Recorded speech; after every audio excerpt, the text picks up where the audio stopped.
Final Score Friday's 30th season with Sports Director Lane Casadonte and Sean Robertson. Sponsored by Toyota, Paramount Builders, and Reynolds Community College. Good evening, everyone. Welcome to a little slightly damp Week 5 of Final Score Friday. The cheerleaders from Hermitage High have braved the elements tonight and made their way to us here in the studio, where we will do our best to highlight as much of Week 5 as possible and update the rest of the schedule that is still to be played. One game that would take more than today's weather to stop it is one of the oldest rivalries in the area. The Tomato Bowl between Patrick Henry and Mechanicsville used to be saved for the end of the regular season, but it's big no matter when they play it. Now, this series dates back to 1958. These two programs have met 3 times in the playoffs, making tonight the 66th regular season renewal of this rivalry that has seen the Patriots dominate for the better part of the last decade. They've won 8 in a row, speaking of the Patriots, and 9 of the last 11 overall.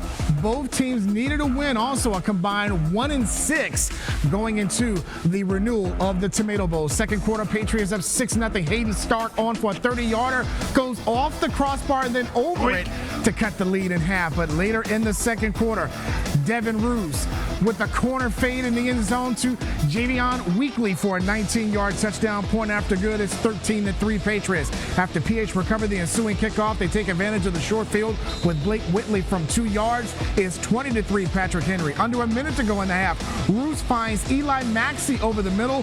That's good from 20 yards out. Patriots led 26-3 at the break. They go on to win their 9th straight in this series, 33-16, to go to 2-3 on the year. It's a great win. Regardless of record, this is always going to be a rivalry. Both teams kind of came out here, got after a little bit. We got up, early in the game, and we were able to finish it. So hats off to our kids. Now we got to turn the page, and we got another big game next week. Let's go through those in the top 10 that did play tonight, starting with number 4, Verina, on the road at Henrico. The Blue Devils had won 3 of the last 4 by shutouts over the Warriors. First quarter, Caleb Weiss is going to scramble right up through the middle for 24 yards. That would set up a Devin Henderson 23-yard touchdown run right here. Again, right through the gut. And the Blue Devils had a quick 6-0 lead. Weiss again drops back to pass, can't find anyone, so he's going to scramble, and this one gets them inside the red zone. It would set up his own 5-yard touchdown run. Blue Devils get a big win on the road over Henrico, 40-7. Let's go back to last night. Number 5, Dinwiddie on the road at Murner Field in Hopewell.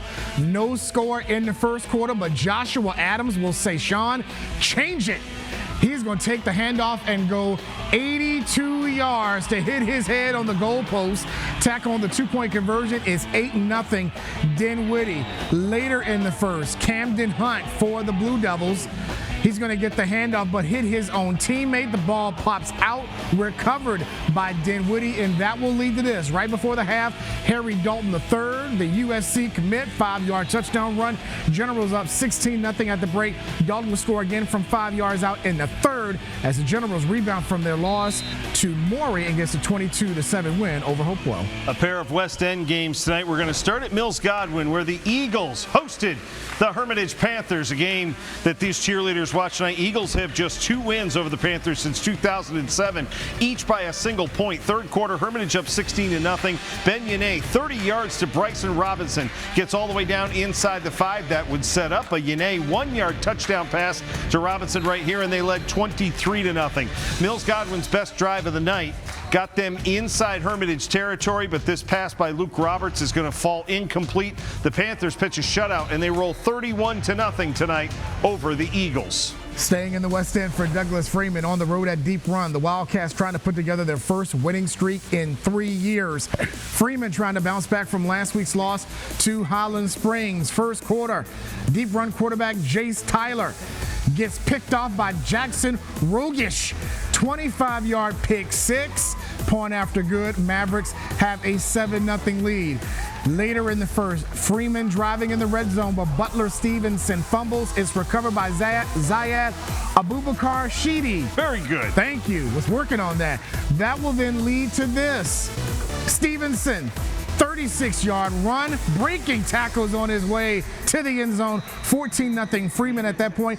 Stevenson ran for 298 yards on 31 carries, and Freeman posts a 42-0 shutout. Another big rivalry game, the Battle of 301 between Atlee and Hanover. The Hawks were knocking on the door of our top 10 this week. Homecoming king and queen for Hanover, Caroline Armagast and Ian Nicholson. Congrats. Nicholson's two brothers were also named to the court as well. Okay. First quarter, Barrett Buckholz around the right end, gone 40 yards for the touchdown, and the Raiders have a quick 7-0 lead.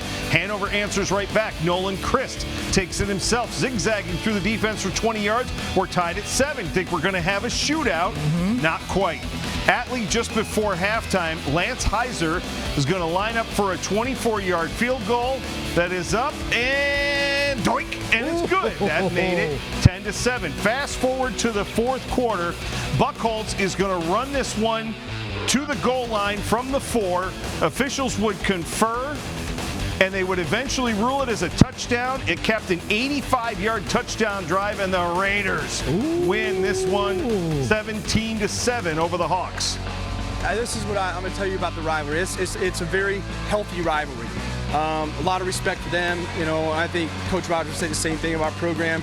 And I'll tell you what this rivalry does. When we're both really good, it's really wonderful for our community. It feels really good to win. That is a big win for the Raiders. We have plenty more to go on Week 5 of Final Score Friday. Stay with us.